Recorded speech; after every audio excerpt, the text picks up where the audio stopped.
Já estamos gravando, que eu sempre esqueço de gravar, né?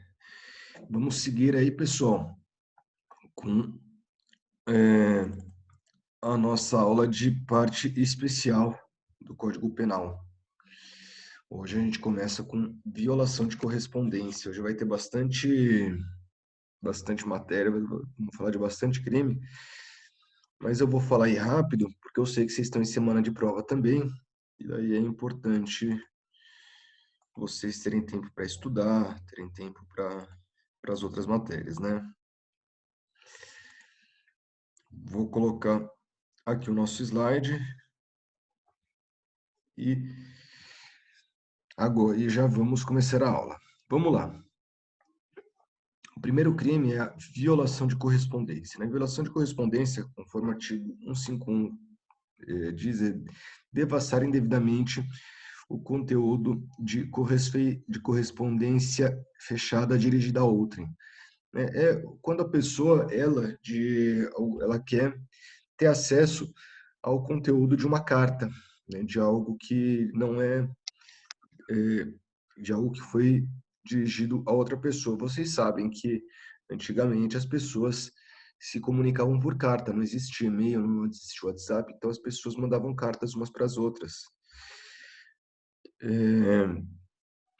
Então, e muitas vezes com segredos, com questões íntimas, para evitar problemas, né, para o legislador então entendeu que deveria proteger o sigilo dessa correspondência. Inclusive, existem algumas figuras equiparadas, que é se apossar de correspondência que, mesmo estando aberta, esconde ou destrói, né, sonega ou destrói, que divulga, né, indevidamente, sem autorização a outra pessoa, ou utiliza abusivamente comunicação telegráfica ou radioelétrica dirigida a terceiro, ou ainda conversação telefônica entre outras pessoas. Na verdade, uma parte desse inciso, ele acabou sendo substituído, inclusive, pela lei de interceptação telefônica, né? A questão da conversação telefônica entre outras pessoas, porque já existe uma lei específica sobre isso. Impede a comunicação ou a conversação, né, que as pessoas conversem no número anterior. Então, de alguma forma, impede a comunicação telegráfica, radioelétrica ou a conversa telefônica. E daí, apesar de ainda estar no Código Penal, né, principalmente, aliás, ele está no Código Penal, mas ele não se aplica mais à interceptação telefônica. Instala ou utiliza estação ou aparelho radioelétrico sem observância de disposição legal. Então, no caso, uma parte disso, né, esse aparelho radioelétrico poderia ser para captação de escutas telefônicas, mas também pode ser a rádio pirata. Então, quando se fala de rádio pirata, ainda é punido pelo Código Penal. Agora, quando a gente está falando de interceptação telefônica, tem regulamentação própria pela lei de interceptação telefônica.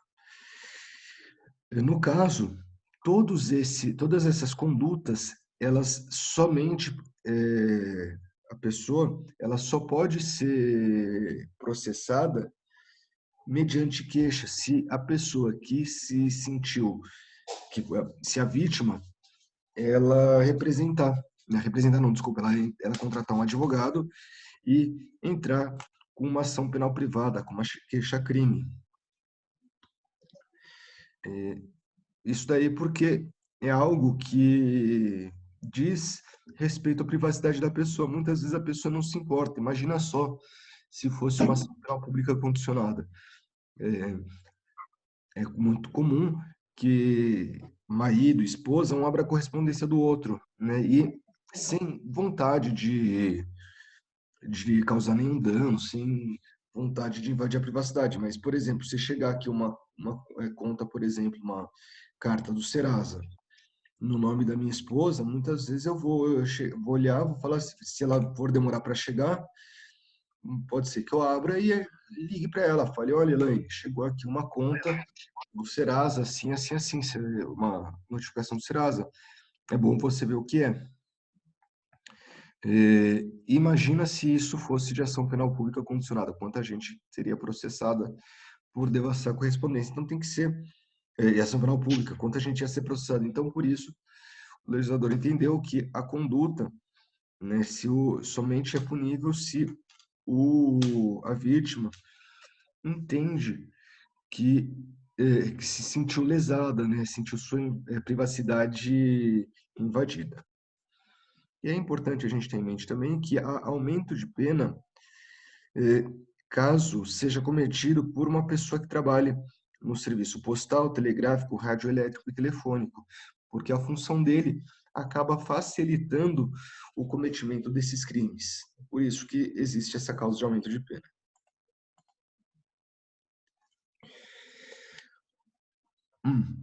E daí a gente tem o caso de correspondência comercial, que é abusar da condição de sócio ou empregado de estabelecimento comercial ou industrial para, não todo em parte, desviar, sonegar, subtrair ou suprimir correspondência ou revelar a estranho o seu conteúdo. Nesse caso, é quando a pessoa, ela, de alguma forma, pega a correspondência da empresa em que ele é sócio, em que ele trabalha, para utilizar de forma indevida e valendo-se da condição hoje sócio-empregado. Também esse daqui é um crime de ação penal pública condicionada à representação, ou seja, se a vítima se sentir lesada, né, a vítima em geral vai ser a empresa, né, vai ser a pessoa jurídica, então vai ter que haver a representação de um dos sócios. Se um dos sócios se sentir lesado, ele vai ingressar, vai procurar as autoridades públicas para fazer a representação e iniciar, assim, a persecução penal. Vamos lá para divulgação de segredo, né? Divulgação de segredo não é divulgar aquele segredo que um amigo conta para o outro, né? Não é fazer fofoca, é um pouco diferente. A divulgação de segredo é divulgar alguém sem justa causa, conteúdo de documento particular ou de correspondência confidencial de que é destinatário do detentor e cuja divulgação possa produzir dano para outrem, né? Então você recebeu um documento ou uma correspondência que é confidencial, que é sigilosa. Nesse caso, você não cometeu o crime de violação de correspondência porque a correspondência era destinada a você. Mas, nesse caso, então, não seria divulgação de correspondência. Só que aquele documento ou aquela correspondência que você recebeu, ela possuía um conteúdo particular, um conteúdo sigiloso. E daí você divulga e acaba prejudicando terceiros, né? Então imagina só que a Érica, que eu sei que trabalha no Tribunal de Justiça aqui de São Paulo, vamos supor que ela receba um memorando do tribunal, né, falando do chefe dela, não sei se o chefe dele é um juiz, mas vamos supor que seja um juiz, né, falando que o juiz para qual ela responde apresenta, não está batendo as metas, apresenta um aproveitamento abaixo do esperado, né, abaixo do que foi definido pelo CNJ. E daí, lá no final do documento, né, inclusive, esse documento chegou no envelope escrito sigiloso. E daí a Érica vê esse documento e, ao invés de guardar para ela essa informação, ela divulga para o tribunal inteiro, inclusive coloca na internet esse documento falando, olha, o meu chefe aqui ele apresentou um rendimento abaixo do esperado. E isso causa um grande dano à reputação dele, né? Faz, inclusive, com que as palestras que ele cobra R$ 5.000 para dar sejam canceladas. Né? Houve um claro dano.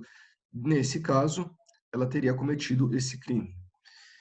Esse crime também somente se procede mediante ação penal pública condicionada à representação, certo? E temos aqui uma figura equiparada, que é divulgar sem justa causa informação sigilosa ou reservadas, assim definidas em lei, contidas ou não nos sistemas de informação ou banco de dados da administração pública. Vocês sabem que dentro da administração pública existem diversas informações sigilosas, diversas informações que não são do conhecimento do público geral, inclusive algumas que tratam de segredo de Estado. E essas informações, elas não podem ser divulgadas. Caso sejam divulgadas, caso essas informações sejam divulgadas, há esse crime, né? E pode ser proibida a divulgação. Essas divulgações, né, sigilosas estão definidas em lei. Ou seja, a gente está falando aqui de uma norma penal em branco, porque necessita de complementação de uma outra lei. E é importante vocês saberem também que, se causar qualquer tipo de dano à administração pública, será de ação penal pública incondicionada, ou seja, não necessitará de representação.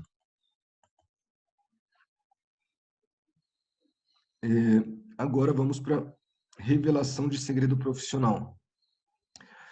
Revelação de segredo profissional é revelar sem justa causa segredo que tem ciência em razão da função, ministério, ofício, profissão e cuja revelação possa produzir dano a alguém. Então, é o caso, por exemplo, do advogado que ele que ele faz uma reunião com o cliente, né, aliás, com um possível cliente, ainda não é cliente dele, mas ele faz uma reunião com um possível cliente, esse cliente passa diversas informações sigilosas para ele, para o advogado, e o advogado, ele acaba não sendo contratado e fica com raivinha, fica bravo com o cliente. Vai lá, divulga e passa para outra parte tudo que esse cliente, né, essa pessoa que seria seu cliente, lhe havia dito. Nesse caso, ele está cometendo esse crime. Pode ser, mas não... Professor, Pode falar, Érica. desculpa te interromper. Eu fiquei com uma dúvida em relação ao artigo anterior, porque nesse caso de funcionário público, não seria dos crimes contra a administração pública, violação de sigilo funcional? Sim, pode ser, seria violação do sigilo funcional? Realmente, seria violação do sigilo funcional, Érica. Eu dei esse exemplo justamente só para ficar um pouquinho mais claro, mas porque o violação do sigilo Nesse caso funcional... de funcionário público é o dos crimes contra a administração pública, né? Não entraria Isso, nesse outro de crime comum, né? sei, não entraria nesse outro de crime Tá, comum, tá bom. tá?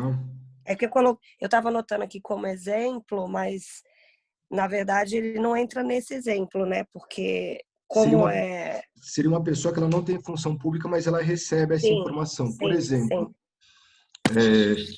Por exemplo, deixa eu pensar aqui, uma alguém, o marido vamos supor que o seu marido, não sei se você é casado, mas o seu marido acaba tendo essa informação, né? Talvez até Certo. sem que você queira que ele tenha. Ele achou, viu lá o documento em cima da mesa e acabou folheando. Seria isso, Tá, tá bom. ok? Obrigada. Daí, violação de segredo profissional. Então, eu estava falando, então, um dos exemplos é o advogado, mas a gente também pode falar, por exemplo, do padre, né? O padre que recebe a confissão. Ele tem um ofício em que ele não pode revelar o conteúdo das confissões. Além disso, mas não só, pode ser o funcionário de uma empresa.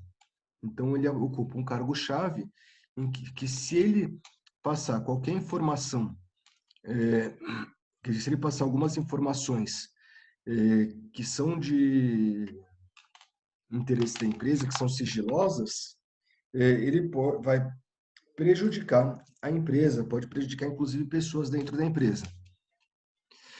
Esse crime também é de ação penal pública condicionada à representação, ou seja, a vítima ela tem que se sentir lesada e tem que procurar as autoridades públicas para que se inicie a persecução penal, para que se inicie a investigação e depois para que a pessoa seja processada. E vamos lá. Esse crime ele é recente, né? O artigo 154A ele define o que é invasão de dispositivo informático, né? Que invadir dispositivo informático alheio conectado ou não com a rede de computadores, mediante violação indevida de mecanismos de segurança e com fim de obter ou adulterar ou destruir dados ou informações sem autorização expressa ou tácita do titular do dispositivo ou instalar vulnerabilidades para obter o sistema, para obter o sistema. E daí tem uma figura equiparada. A figura equiparada figura equiparada, pessoal, são figuras que são punidas com a mesma pena, que é quem oferece, distribui, vende ou distribui dispositivo ou programa de computador com o intuito de permitir a prática da conduta acima. Né? Invadir, isso daqui, né, o artigo 154A, ele pune, na verdade, o ato do hacker, né, que ele invade um dispositivo e altera algum dado, altera alguma informação, apaga alguma informação do sistema, e acaba muitas vezes causando danos a outra pessoa. Mas é importante dizer que não é necessário a existência do dano para configurar o crime. Tá? Só o ato de invadir o dispositivo, né, com a violação indevida já configura o crime. Lembrando que não só a pessoa que invade, mas também a pessoa que oferece algum programa que tem por finalidade propiciar a invasão do computador, do dispositivo de informática, também é punido pela mesma conduta, certo? Professor, Pode falar. desculpa te interromper de novo. Não, é só uma dúvida em relação assim. Por exemplo, quando vem escrito no artigo violação do segredo profissional, artigo 154, né? Aí embaixo vem invasão de dispositivo informático. Quando eu vou tipificar o crime, eu tipifico pelo violação de segredo profissional ou pelo invasão de dispositivo informático? Como assim? Não entendi. Você entendeu? Por exemplo, assim, violação de correspondência e tem um outro, violação de comunicação telegráfica, certo? No Certo. artigo 151, assim, pelo que eu entendo, tudo é violação de correspondência. E essa violação de comunicação telegráfica, ele, na verdade, ele vem para baixo do título do 151, entendeu? No homicídio, por exemplo, matar alguém. Aí vem matar alguém é homicídio. Aí vem homicídio qualificado. Homicídio qualificado é o crime ou é uma qualificadora do crime? No caso, o homicídio qualificado é uma qualificadora do crime. Ah, eu acho que você está perguntando porque é 154A, né? É por É, isso? exatamente. Ah, entendi. Exatamente. Entendi. Não, Entendeu? o que acontece? Deixa eu te explicar, Erika. O artigo 154, ele é um artigo que foi colocado no Código Penal, salvo engano, em 2002 ou 2006, eu não lembro exatamente o ano. Mas é o seguinte, é, o, ele tá, ele tinha que ser colocado nesse título porque ele estava falando da invasão de privacidade, né, o direito à privacidade. E tem toda uma lógica onde Uhum. coloca Sim. onde coloca a tipificação. Então, por exemplo, eu não posso colocar um crime contra a vida, vamos supor que eu crio um outro crime contra a vida, eu não posso colocar lá no final do Código Penal. Eu tenho que colocar no título dos crimes contra a vida. Sim. Nesse caso, você viu que o A está maiúsculo, não está minúsculo? Uhum. Uhum. Por quê? Porque é como se ele fosse um artigo novo que, se o Código Penal fosse ser escrito hoje, ele não seria o artigo Entendi. 154, ele seria o Ele artigo seria um 155, 55. entendeu? Entendi, entendi, Só que como já tinha o artigo 155, ele não podia, entendi. não poderia entrar. Tá. Agora, eu tenho uma outra dúvida até em relação ao homicídio mesmo. O feminicídio, ele entra como qualificadora do homicídio ou ele é um crime à parte, entendeu? Ele é o crime de feminicídio. Não, ele é um crime, ele é uma qualificadora. Ah, ele é qualificador, Ele é uma entendi. Tá, qualificadora, porque ele está dentro do artigo tá, tá 121. dentro. Ah, era isso que eu fiquei na dúvida. Tá, tá bom, professor, muito obrigada. Ele está dentro do artigo 121, diferente aqui da invasão de dispositivo informático, que está Isso, dentro do artigo 154. Que ele não está dentro do artigo 154, ele está fora do artigo ele 154. tem um, ele tem um artigo à parte, né, de... Exatamente. Tá, Então, tá bom. sempre que vocês virem em qualquer lugar, o artigo 154A, B, C, tem, há pouco tempo É atrás, um outro crime, né? é Não um quer outro dizer crime. qualificadora. É um Tá, outro artigo. No caso do Código Penal, é um outro crime. Agora, por exemplo, a gente tinha lá no Código de Processo Civil antigo, tinha, é, tinha um artigo que tinha até a letra, eu acho que até a letra J, mais ou menos. tá. Tinha vários porque ele foi reformado e ao invés de fazer um código novo, eles incluíram diversos artigos para regulamentar coisas novas. Entendeu? Entendi. Obrigada, professor. Mas, e outra coisa, Érica, é importante que aqui a gente não está falando da violação do sigilo, a gente não está Aham, falando da divulgação, a gente está falando da invasão, né? A invasão do computador, a invasão do smartphone, por exemplo, sim, entendeu? O ato de invadir já é crime. tá bom. E daí a gente tem aqui, Obrigada, professor. vamos seguir aqui, né? A figura equiparada, como eu disse, que quem vende, distribui, né, algum programa que possa facilitar essa invasão, né? Que possa permitir a prática dessa invasão. E daí a pessoa que vende o programa para o hacker que vai invadir, que acaba sendo culpabilizada da mesma forma.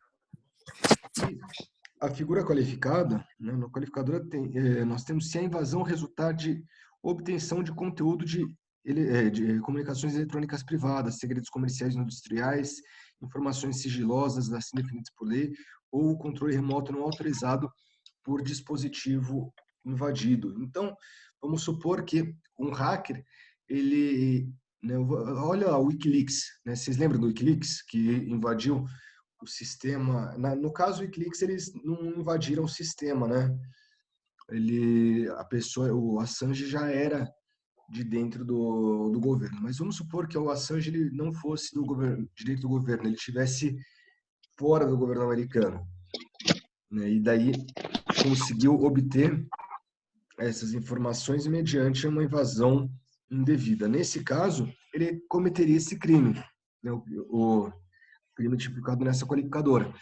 Vamos supor que aqui um hacker ele resolva, ele invada o, o dispositivo, né, os computadores do presidente da República e divulgue e obtenha informações sigilosas sobre a agenda do presidente, sobre as negociações que o presidente está fazendo com a China, com os Estados Unidos, por exemplo. Né? Tudo isso daí acaba sendo acaba incidindo nessa qualificadora. E também as causas de aumento de pena. Né? A causa de aumento de pena, por exemplo, quando a divulgação comercial ou transmissão a terceiro. Né? Então, se a pessoa, além de invadir, ela também divulga ou comercializa ou transmite a terceiro, aumenta-se a pena. Vamos supor que o hacker ele fale assim, eu vou hackear a TV da... Qual o nome a Thelma, né? O nome da moça que ganhou o BBB? Acho que é Thelma. Isso. Né? Vamos dizer, vocês sabem que tem algumas TVs que elas têm, inclusive, câmeras. né? E as Smart TVs, elas são hackeáveis. Imagina só o, que um hacker ele resolva invadir a TV da Telma e transmitir isso ao vivo, o que está acontecendo na casa da Telma, né? Coloca na internet. Ele incidiria nessa causa de aumento de pena. Agora, vamos supor que seja mais grave, que a pessoa queira invadir a TV do governador do estado de São Paulo, uma pessoa que está braba porque o João Dória está brigando com o Bolsonaro e fala, vou dar o troco no João Dória. E daí o hacker invade a TV lá do Palácio dos Bandeirantes e começa a transmitir o dia a dia do João Dória para todo mundo. Nesse caso, se aplica essa causa de aumento de pena, aplica duas causas de aumento de pena, a divulgação, né, a transmissão para terceiros, e também pela pessoa ser governador do estado. Então, também se aumenta a pena caso a pessoa seja presidente da República, governador, prefeito, presidente do STF, presidente da Câmara dos Deputados do Senado Federal, Assembleia Legislativa de Estado, Câmara Legislativa, Distrito Federal, Câmara Municipal, ou se não, dirigente máximo de administração direta ou indireta federal, estadual, municipal ou Distrito Federal.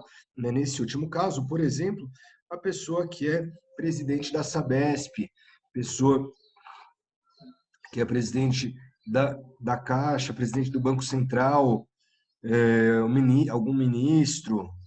Então, nesse caso, a causa de aumento de pena. E no caso dessas figuras públicas que estão aqui elencadas no estão elencadas nas causas de aumento de pena, a ação penal é pública incondicionada, sendo que caso não sejam essas figuras públicas, sejam outras figuras, por exemplo, o exemplo que eu dei, a Thelma, vai ser uma ação penal pública condicionada à representação. Por enquanto, tudo bem? Podemos seguir? Sim. Agora, a gente vai entrar um pouquinho no furto, né? Furto, artigo 155, né? A maioria das pessoas já tem um conhecimento um pouquinho maior. Furto é subtrair para si ou para outra e coisa alheia móvel.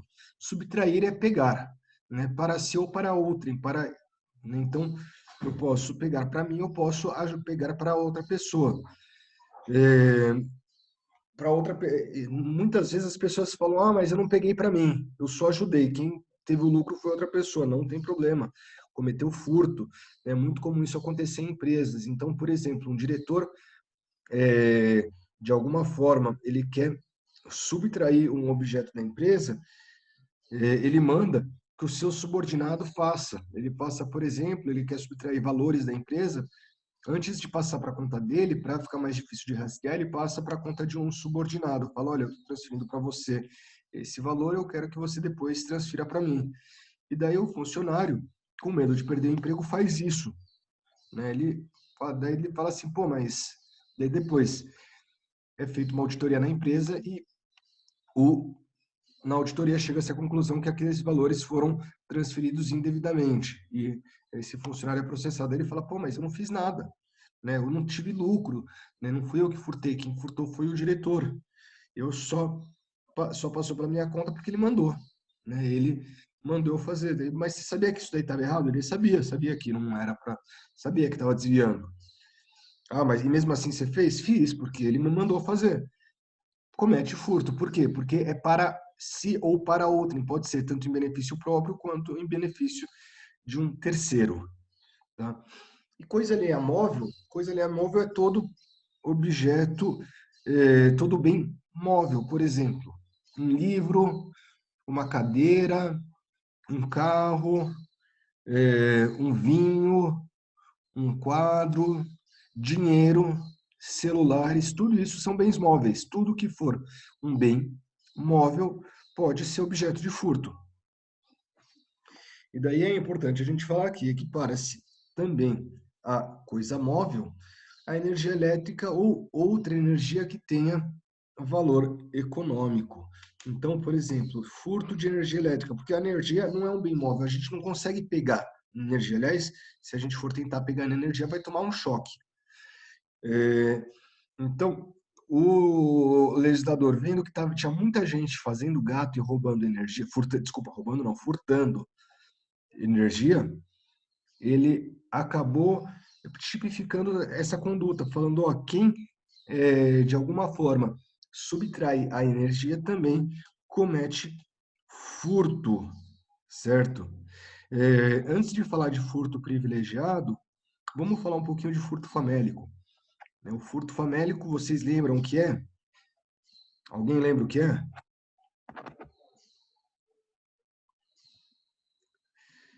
Pessoal, vocês lembram o que é furto famélico? Eu acho que o pessoal não lembra, já que ninguém lembra, eu vou dar o exemplo. Não lembro não, professor.